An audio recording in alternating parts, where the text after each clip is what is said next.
Hi hello வணக்கம். நான் இன்றைக்கி சூப்பரான ஒரு புடிங் கொண்டு செய்ய போகிறேன். சரியான சிம்பிளான புடிங். மூன்று மெயினான பொருட்களை வச்சு ஒரு நல்ல சிம்பிள் புடிங் கொண்டு செய்து காட்ட போகிறேன்.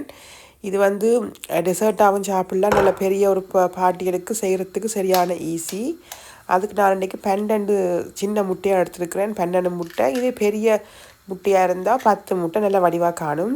இப்போ எல்லா முட்டையும் வடிவாக உடைச்சி எடுத்துக்கொடுங்க. உடைச்சி எடுத்து போட்டு பீட் பண்ணுங்க. சாடியாக பீட் பண்ணி எடுத்துட்டு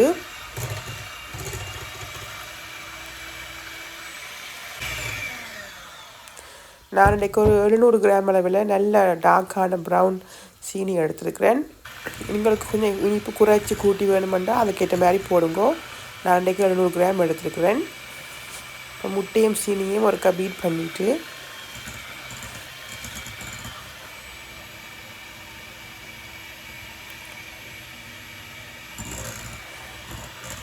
நான் இன்றைக்கு 2 டின் வந்து ஒரு எவப்பரேட்டட் மில்க் எடுத்துருக்கேன். இது வந்து ஒரு கண்டன்ஸ் மில்கை விட கொஞ்சம் தின்னாக இருக்கும். யூகேயில் எல்லா சூப்பர் மார்க்கெட்லேயும் வாங்கலாம். அது கிட்டத்தட்ட ஒரு 800 ml எடுத்துருக்கிறேன். அதையும் போட்டு மிக்ஸ் பண்ணி 3 முட்டை சீனி உண்டையும் சேர்த்து நல்லா மிக்ஸ் பண்ணுங்க. மிக்ஸ் பண்ணிவிட்டு ஒரு 1/2 டீஸ்பூன் உப்பு, 1 டேபிள் ஸ்பூன் வெனிலா எசனையும் போட்டு ஒருக்கா மிக்ஸ் பண்ணி விடுங்க. நான் இன்றைக்கு எடுத்த பாத்திரம் சரியான சின்னதாக போயிட்டு அதனால் திருப்பி ஒருக்கா இன்னொரு பெரிய பாத்திரங்களை விட்டு திருப்பி நான் மிக்ஸ் பண்ணுறேன். இப்போ இப்படி ஒரு நல்ல அகலமான ஒரு கிளாஸ் ஓவன் ப்ரூஃப் கிளாஸுக்கு நான் பட்டை கொஞ்சம் பூசி போட்டு அந்த அடித்த கலவையை நல்லா வடிவாக வடிச்செடுங்கோ. வடிச்செடுத்த அப்புறம் நான் இன்றைக்கு இதுக்கு மேலால் கொஞ்சம் கஜு நட்ஸ் ஒரு 100 கிராம் அளவில் கஜு நட்ஸ் போட்டேன். நான் அதனால் அதை இந்த ரெக்கார்ட் பண்ண மறந்துட்டேன். ஸோ உங்களுக்கு விருப்பம்ண்டா நீங்கள் கொஞ்சம் நட்ஸு மேலால் தூவி விட நல்லாயிருக்கும். அது ஆப்ஷனல் தான்.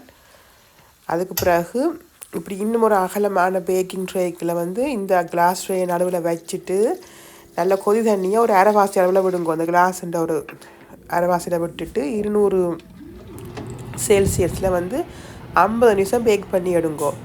50 நிமிஷம் பேக் பண்ணி எடுத்தால் இப்போ வெளியில் இப்போ எடுத்து பார்த்துட்டு நடுவில் குத்தி பார்த்தா நல்லா க்ளீனாக வரும். அது வந்தால் பேக் பண்ணிட்டுன்னு அர்த்தம். பாருங்கள், இப்போ நான் குத்தி பார்க்குறேன். சூப்பராக பேக் பண்ணி வந்துட்டு